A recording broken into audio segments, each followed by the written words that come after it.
Kan banyak pemimpin saya temui di perusahaan gini, Ustaz. Kalian harus kerja keras, kalian harus semangat gitu ya. Pemimpinnya mah di kantor main game. Misalkan nanti kan harus berhadapan dengan katakanlah teman seperjuangan gitu ya, umurnya sama dengan kita. Lalu tiba-tiba kita harus memberikan teguran, sanksi kah gitu ya, atau apapun lah yang sifatnya harus mendorong dia untuk bekerja lebih baik gitu kan.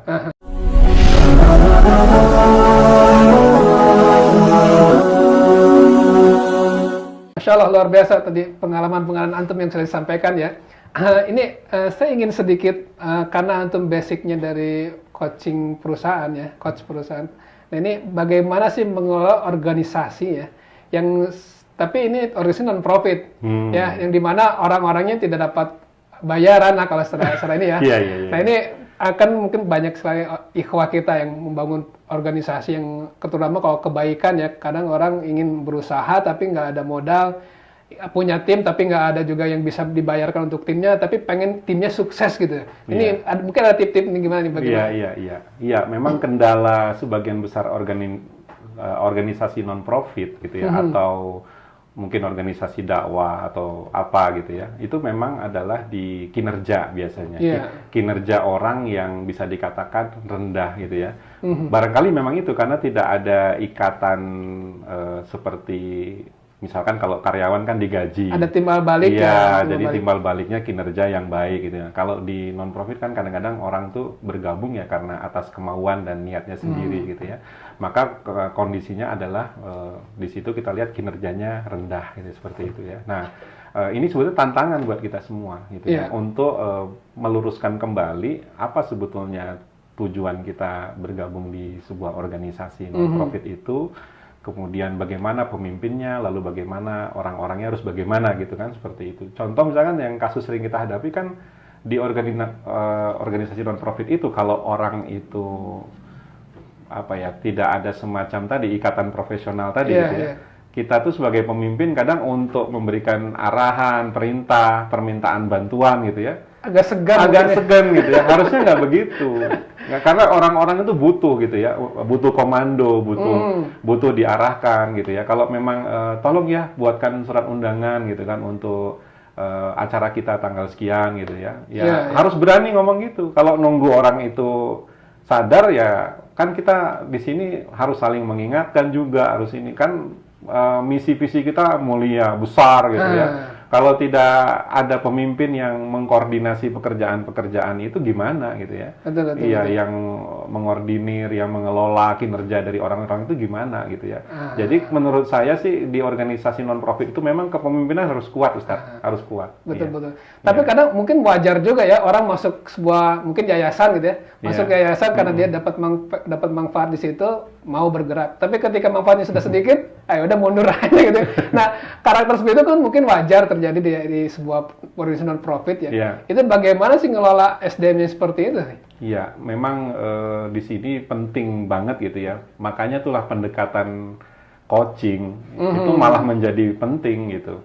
Jadi program coaching saya itu di beberapa klien itu memang bagaimana si pemimpin itu transformasi ya, dari pemimpin yang tadinya tidak melakukan coaching menjadi pemimpin yang melakukan coaching gitu ya.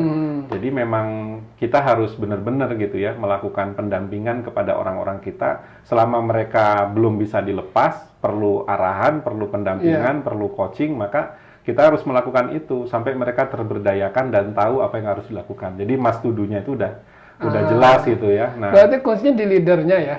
Iya. Di ketua timnya gitu ya? Iya, betul. Itu gimana tuh bisa menumbuhkan motivasi? Iya, memang leader itu harus digarap, memang perilaku-perilakunya, attitude-nya, kompetensi-kompetensinya harus dibangun para pemimpin ini.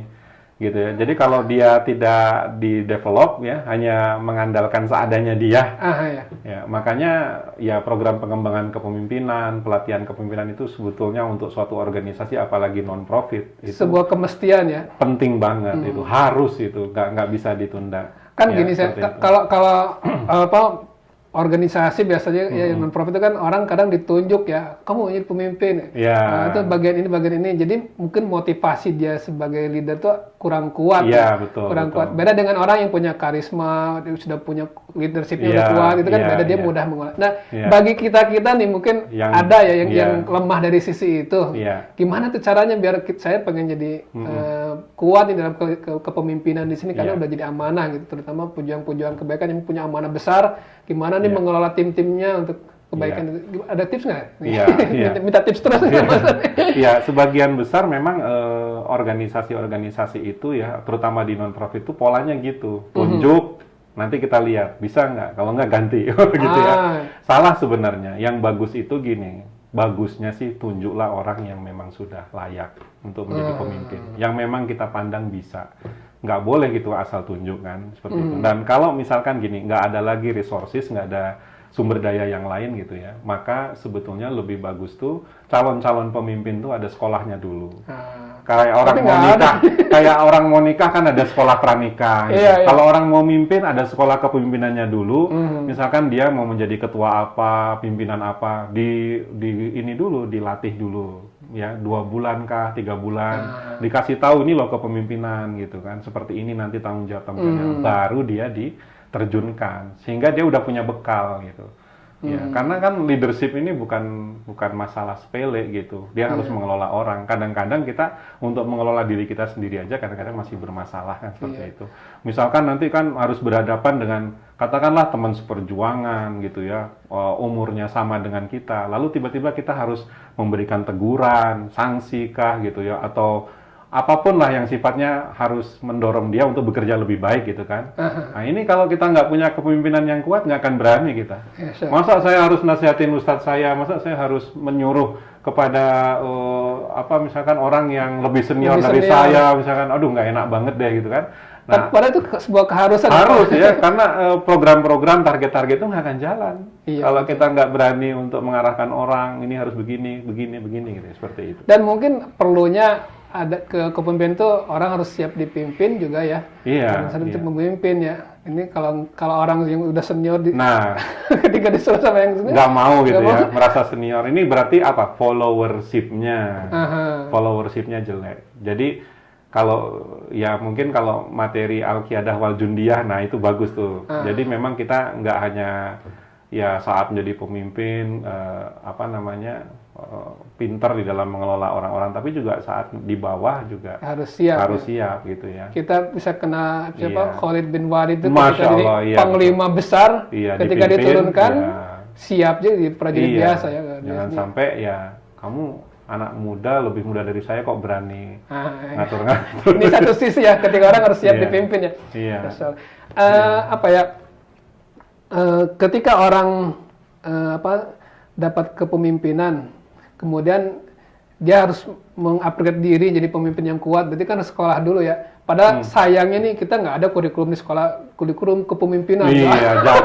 Iya. Sayangnya, mungkin ini salah satu kekosongannya bagi para pejuang kebaikan yang bekerja di bidang pendidikan. Iya. Kurikulum kepemimpinan itu baiknya dimasukkan di kurikulum Harus, sekolah ya. iya, Tapi alhamdulillah sekarang ada bidang-bidang khusus yang menangani kepemimpinan ya. Salah satunya Alhamdulillah. Infiskos ini. Alhamdulillah. Saya promosikan ya. Aduh. Dengan sisi ini kita bisa melengkapi ya ketika seorang pengen jadi leader, bukan pengen jadi leader. Ketika dapat amanah jadi leader, jadi Udah pemimpin, siap, ya. harus dibekali dengan Harus, iya. kepemimpinan Harus ini. siap. Jangan sampai kita pas jadi pemimpin terkaget-kaget. Kok ada orang yang begini ya? Kok ada orang yang begini ya? Kok ada orang yang begini ya? Jadi terutama untuk organisasi non-profit atau katakanlah organisasi dakwah gitu ya, kayak yang banyak kita mungkin ketahui gitu ya. Memang tantangan kepemimpinan itu lebih kompleks, lebih berat gitu kan. Iya, iya. Iya, karena itu tadi faktor tidak adanya kafala atau tidak ada ikatan gaji dan lain itu kan lebih ini ya, lebih.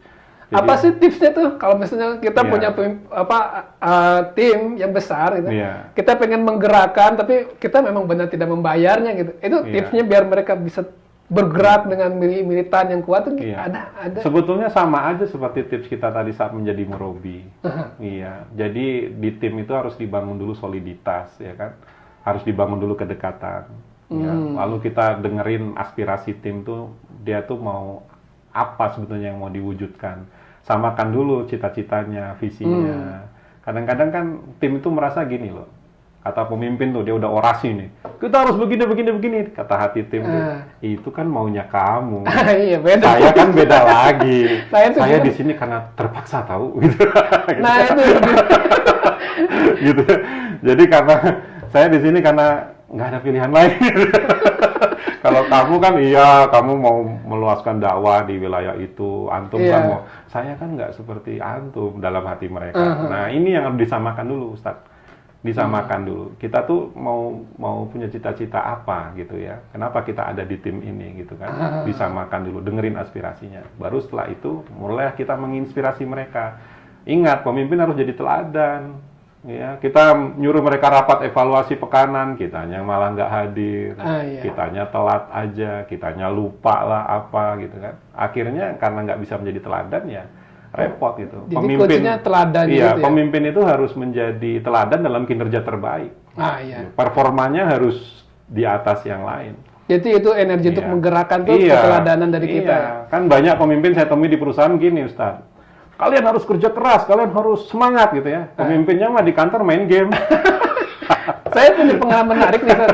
Gitu. Pengalaman waktu di workshop ya, karena Iya. saya kerja di workshop kan Iya. di perusahaan teknik.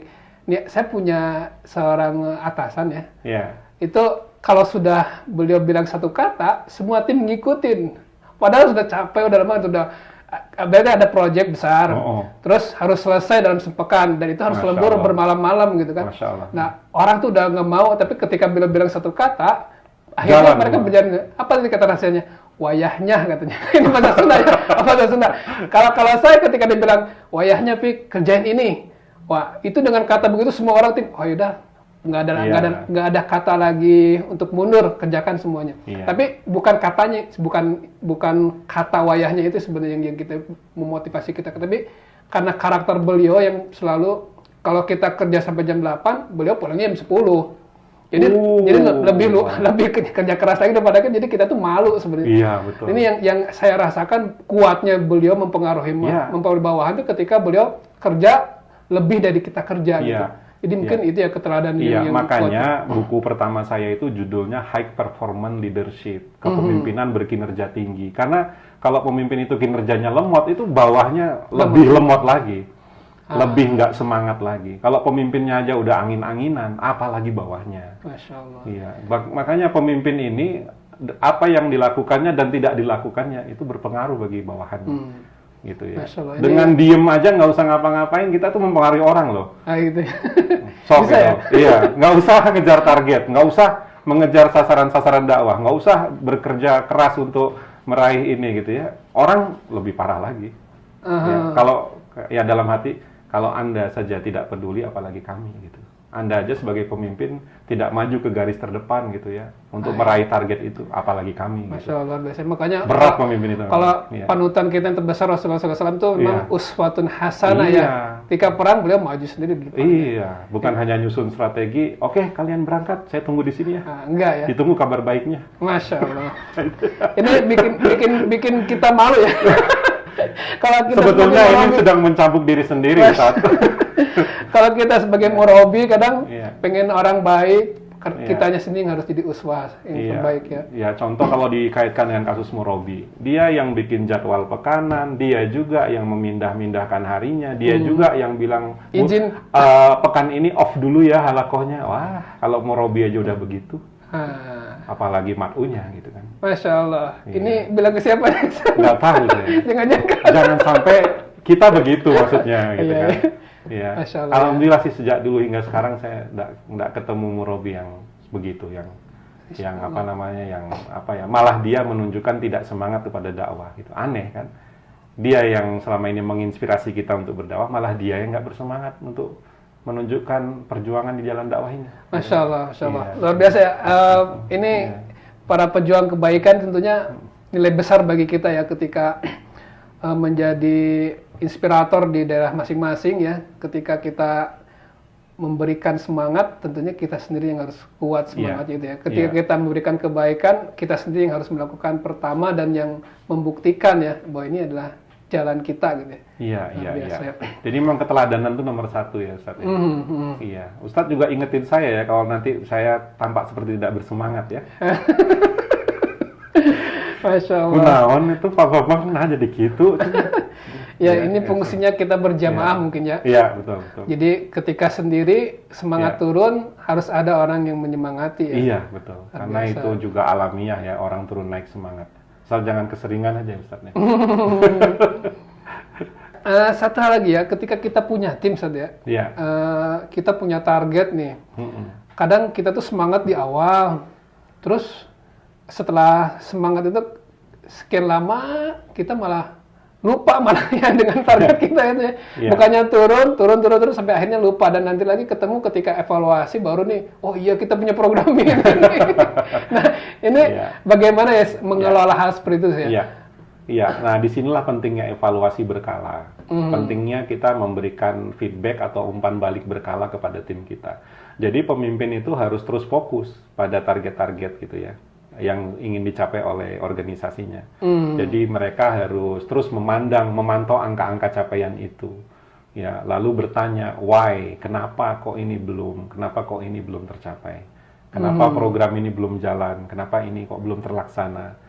Makanya rapat pekanan itu harus jalan ya untuk evaluasi tim. Karena kalau itu tidak berjalan ya kemungkinan besar kita akan fail atau gagal gitu ya.